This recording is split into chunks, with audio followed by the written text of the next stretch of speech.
My children used to play with balls. Now they play with fragments of shells, guns, bullets. To start with, it was only shells. Now there are tanks, rockets, snipers. Now it is indiscriminate killing. Whole towns have been abandoned and left to decay. Us, along with my nieces, nephews, neighbors, sisters, and people we know used to go to the shelter to hide. My daughter told me, I used to like hiding. Hiding is better than dying. We would wait in the middle of the night with the whole neighborhood to receive bread. We were all scared of war, but no one would speak about it. We had no option.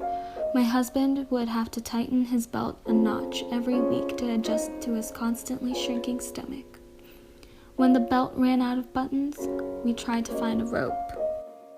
There were bodies everywhere, not even complete bodies. Skin, legs, blood everywhere. I started to help pull out the bodies, the injured, to help them, to identify them. I saw a hand and pulled it to get the body out, but it was only a hand. Then I pulled down a leg. It was only a leg. Children were arrested in my village. They were tortured. Many of them could no longer stand after this torture. The pain was so bad. These children were guilty of nothing. They didn't have any weapons. I have never heard of an 11-year-old being arrested and tortured before. What was their crime? Where else in this world does this happen? These children were 11, 12, 13. My husband was tortured with electricity. The children were too. I saw this. The guards didn't hesitate. They used electricity on their hands, their legs, their backs, their genitals. They would beat the children until they bled. Many died. They used to tie my children's hands together. They were bound so tightly that the children would beg for them to be loosened. Instead, they tightened them, and the veins in their wrists would start to bleed. I witnessed so many children dying from this torture. Some of the least, and their bodies were covered with injuries. It's painful to remember this. I can never forget how I saw these people. These children are emotionally destroyed.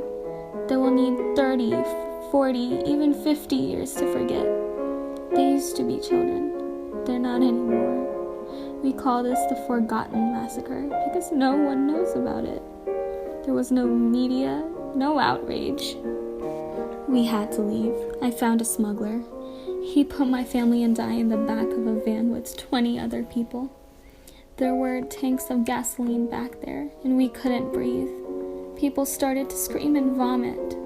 The smuggler pulled out a gun, pointed at us, and said, "If you don't shut up, I will kill you." He took us to a beach, and while he prepared the boat, his partner kept the gun pointed at us.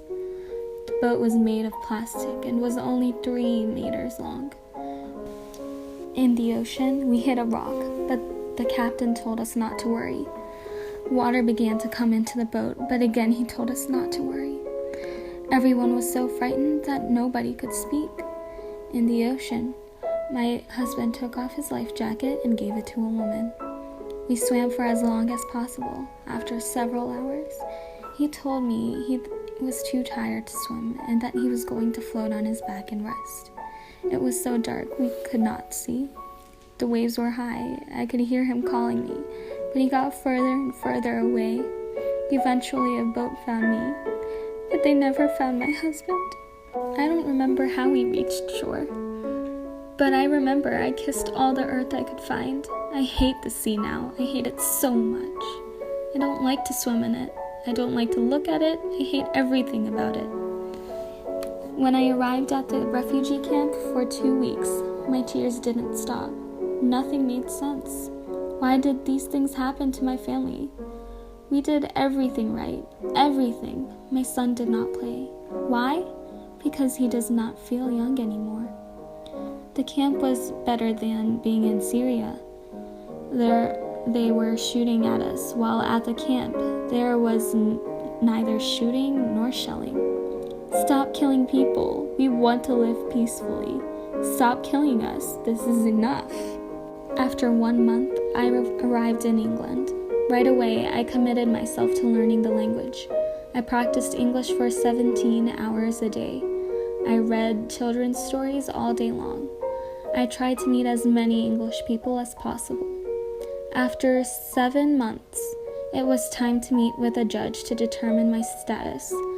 I could speak so well at this point that I asked the judge if we could conduct the interview in English.